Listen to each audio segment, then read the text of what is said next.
अस्तित्व की हर वो चीज जिसको पांचों इंद्रियों से महसूस किया जा सके वह दरअसल ध्वनि की एक गूंज है। हर चीज जिसे देखा, सुना, सूंघा जा सके, जिसका स्वाद लिया जा सके या जिसे स्पर्श किया जा सके, ध्वनि या नाद का एक खेल है। मनुष्य का शरीर और मन भी एक प्रतिध्वनि या कंपन ही है। लेकिन शरीर और मन अपने आप में सब कुछ नहीं है। वे तो बस एक बड़ी संभावना की ऊपरी परत भर है। वे एक दरवाजे की तरह है। बहुत से लोग ऊपरी परत के नीचे नहीं देखते। वे दरवाजे की चौखट पर बैठकर पूरी जिंदगी बिता देते हैं।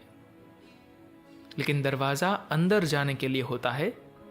इस दरवाजे के आगे जो चीज है उसका अनुभव करने के लिए चुप रहने का अभ्यास ही मौन कहलाता है।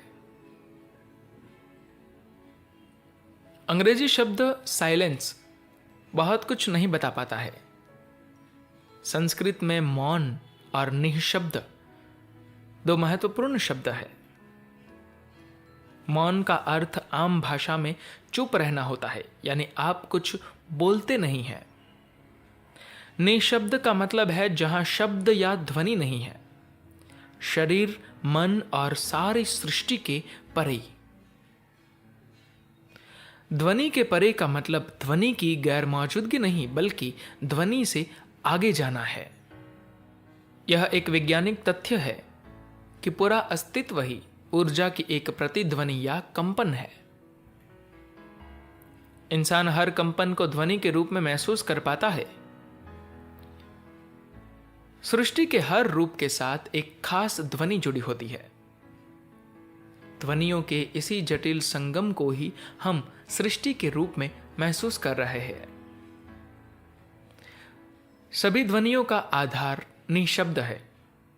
सृष्टि के किसी अंश का सृष्टि के स्रोत में रूपांतरित होने की कोशिश ही मौन है। अनुभव और अस्तित्व की इस निर्गुण, आयामहीन और सीमाहीन अवस्था को पाना ही योग है। निःशब्द का मतलब है शून्यता। ध्वनि सतह पर होती है, मौन अंतरतम में होता है। अंतरतम में ध्वनि बिल्कुल नहीं होती है। ध्वनि की अनुपस्थिति का मतलब कंपन और गूंज, जीवन और मृत्यु यानी पूरी सृष्टि की अनुपस्थिति।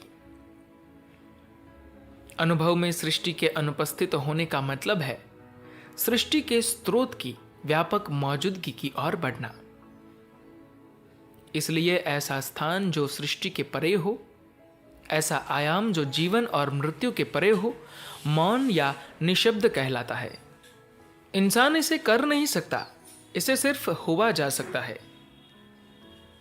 मौन का अभ्यास करने और मौन होने में अंतर है। अगर आप किसी चीज का अभ्यास कर रहे हैं तो निश्चित रूप से आप वह नहीं है। अगर आप पूरी जागरूकता के साथ मौन में प्रवेश करने की चेष्टा करते हैं तो आपके मौन होने की संभावना बनती है। मौनी अमावस्या शरद संक्रांति के बाद की दूसरी या महाशिवरात्रि से पहले की अमावस्या होती है।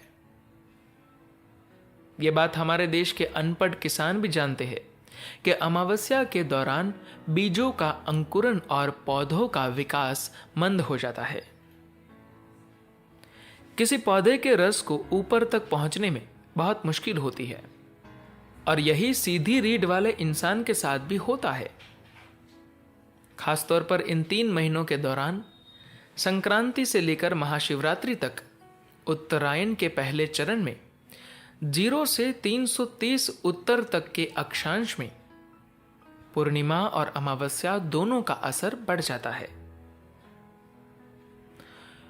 यौगिक परंपराओं में प्रकृति से मिलने वाली इस सहायता का लाभ उठाने के लिए बहुत सी प्रक्रियाएं हैं। इनमें से एक है मौनी अमावस्या से लेकर महाशिवरात्रि तक मौन रखना। उस साल इसका महत्व बढ़ जाता है जब यह 12 वर्ष के सौर चक्र को पूरा कर रहा हो और तब सभी जल राशियों और जल के भंवरों पर इसका काफी प्रभाव होता है। यह नहीं भूलना चाहिए कि हमारा शरीर हमारे लिए सबसे घनिष्ठ और आत्मीय जल भंडार है, क्योंकि इसमें 70% पानी है। इंसानी अनुभव में समय की धारणा बुनियादी रूप से सूर्य और चंद्रमा की गति से ही आए है। यह चुनाव हमें खुद करना है कि हम काल चक्र की सवारी करें या काल के अंतहीन चक्रों में फंसे रहे।